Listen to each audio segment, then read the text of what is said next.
Recording in progress. Hello everyone, welcome to CNA, the daily newspaper analysis. So today we are back with the following list of topics to discuss. So let's start. The first topic says about the India's green hydrogen mission. So what is it all about? See, recently the Union Cabinet has approved the National Green Hydrogen Mission. So what is this green hydrogen? It's a type of hydrogen that is produced by splitting water through electrolysis and using electrolyzer powered entirely by renewable power sources. So therefore, this green hydrogen which would be produced and is a type of hydrogen from the water molecules through electrolysis. So therefore, today, this mission was recently approved by the Union Cabinet, and we all know about electrolysis of water, which is also known as electrochemical water splitting. It is a process of using electricity to decompose water into oxygen and hydrogen gas by the respective method of electrolysis. Okay, so what are the advantages of it? See, green hydrogen could replace fossil fuels and fossil fuel based feedstocks and can decarbonize a range of sectors, be it petroleum, refining, fertilizer production, steel production, chemical transport, etc. So renewable energy that cannot be stored or used by the grids can be channeled to produce hydrogen. So, but it has got some of the disadvantages, such as the green hydrogen is not commercially viable at present. And the current cost in India to produce green hydrogen is basically around rupees 350 to 400 per kg. So it will be viable if this production cost will be rupees 100 per kg. So this is what this National Hydrogen Energy Mission aims for. Because through this National Green Hydrogen Mission, which was first announced by the Prime Minister in his Independence Day speech of 2021, initially outlaid an amount of rupees 17,490 crore. Also, 1466 crore for pilot projects, 400 crore for research and development, and 388 crore for other mission components. But now it has been said that the Union Cabinet will approve rupees of 19,744 crore for this respective mission that aims to make India a global hub for using and producing and exporting even the green hydrogen. Okay, so that's why we could see that this respective news was in the respective paper of today's analysis. Okay, chalo, next mein aate hai. So you could see the expected mission outcome and all these things. You can see it in the respective PDF. Okay, chalo. No constitutional protection for staff taking part in strike. So see, the right to strike is basically not coming under the ambit of fundamental right. So there is no fundamental right to strike under Article 19(1) Clause A of the Constitution. So under Article 33 of the Constitution, Parliament by law can restrict or abrogate the rights of the members of the armed forces or even the forces charged with the maintenance of public order. So उसी के basis पे यहाँ पे एक time में the Ministry of Defense has also introduced the Essential Defense Service Bill of 2021, which does not permit the right to strike with respect to the armed forces. Supreme Court even has, through various number of judgments, has ratified that many number of states has also banned the strikes occurring in their respective state boundaries. Okay, so therefore यहाँ पे भी Kerala high court के द्वारा बोला गया है, they have reiterated that no state government employee, worker or association has a legal right to call for a general strike or instigate the employees to strike in the guise of fundamental right of freedom of speech and expression. Okay, so इन लोग के लिए यहाँ पे ये allowed नहीं है. Okay, so therefore it will be violated under the conduct rule, and therefore the person who is directly going for a strike, who is basically a public employee, he would not get any number of constitutional protection if the government files a case against the respective individual. तो उसी के बारे में ये include है in this Kerala High Court since it's reiterated one. Okay, so therefore strikes which cannot be justified on any equitable ground So strike is basically a weapon which is mostly misused, which results in chaos. So that's why this respective High Court has again reiterated that the right to call for a strike is not amongst the purview of fundamental right guaranteed under the Constitution of India. Okay, चलो next पे आते हैं.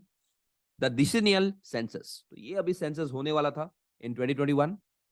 तो अभी फिलहाल हम लोग जब मार्च अप्रैल में अभी 2024 में we will be going for the general elections. Okay, so that is the MP elections. तो उसी के बेसिस पे यहाँ पे सितंबर तक यहाँ पे फ्रीज कर दिया गया है बाउंड्री. तो अभी यहाँ पे हम लोग को सेंसस नहीं दिखा जाएगा. ठीक है. So therefore which will take is expected to held, these general elections are expected to held in April 2024, and the completion of both the phases of census will take at least 11 months. So even if it done an accelerated pace from October, thereby running out the possibility of census happening anytime in 2023 and early 2024. Okay, so therefore it has been postponed until September.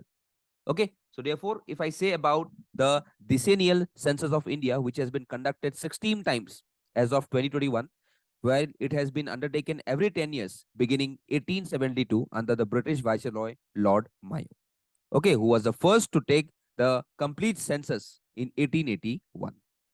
So post 1949, it has been conducted by the Registrar General and Census Commissioner of India under the Ministry of Home Affairs, that is the Government of India.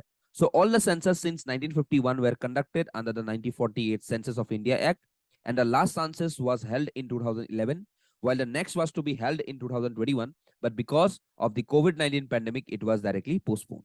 So अभी फिर से यहाँ पे postpone कर दिया गया until September 2023. तो उसके बाद देखते हैं कि कब इसका सेंसस हम लोग का शुरू होंगे in the phases. Okay, चलो नेक्स्ट पे आएंगे. Indian rubber industry. So the industry or this rubber industry wants import levy on natural rubber removed. तो जो भी यहाँ पे टैक्सेस है और जो भी यहाँ पे लेवी चार्जेस है on the import of this natural rubber, तो यहाँ पे ये इंडस्ट्री चाहते हैं कि ये जो चार्जेस है इसको हटा दिया जाए. Because the import duty on natural rubber present is basic duty 25% लगता है, एडिशनल ड्यूटी 5% लगता है और सरचार्ज ड्यूटी 10% लगता है. ठीक है. So therefore this All India Rubber Industry Association has urged the government to not impose any further restrictions on import of rubber compounds. Okay, because as we know that the industry imported some around 1,12,500 tons in 2021 and the 4,005 compounded rubber unvulcanized. Okay, so therefore today the import duty, which is basically 25%, 5% and 10%, it needs to be reduced because of the overgrowing consumption of rubber. Okay, that is in our respective country.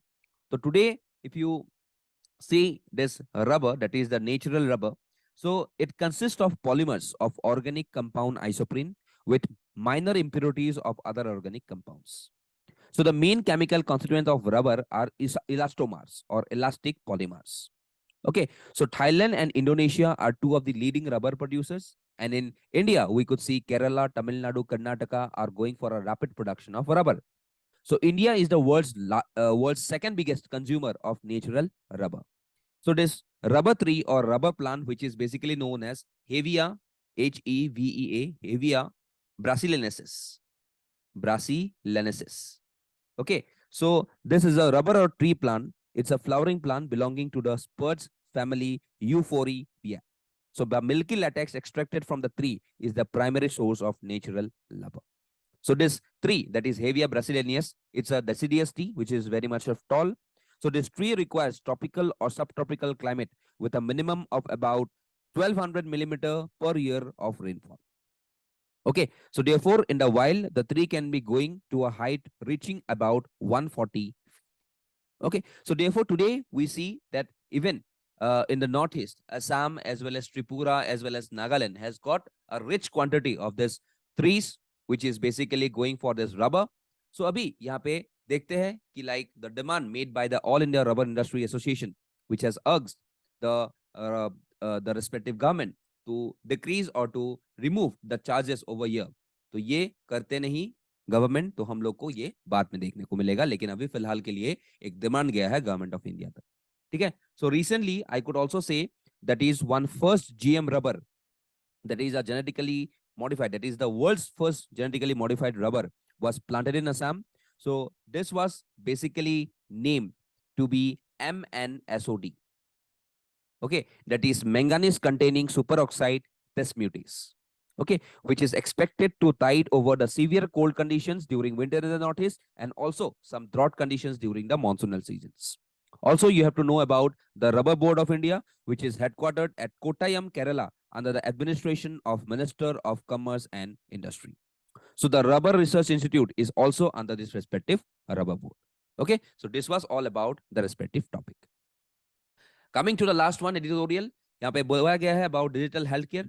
Okay, so we could see India's spectacular success and way ahead.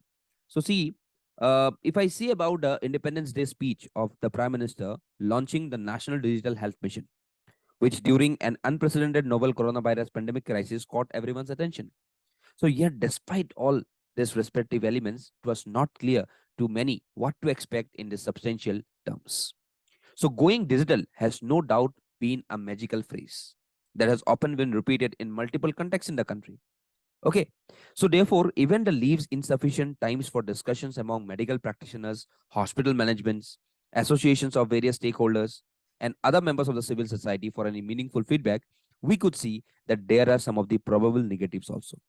So it can be highly misused by the private healthcare sectors, diagnostics labs, pharmaceuticals, and insurance sectors to exploit people in the absence of access to a quality public healthcare system. Moreover, we could see that experiences from Assam and Health Management Information System raises doubts on ensuring the quality of registration and maintenance of records and their completeness.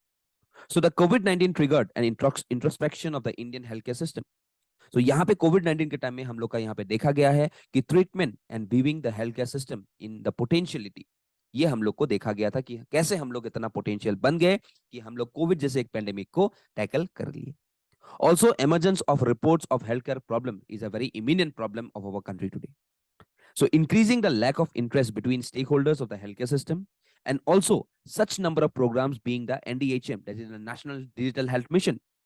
So to provide healthcare for all without sufficient health budget sanctions and revamping of existing public healthcare infrastructure is a requirement of us today. So currently, total health expenditure of India is just around 3.6% of the GDP. Okay, while public spending on health is just above 1% of the country's GDP.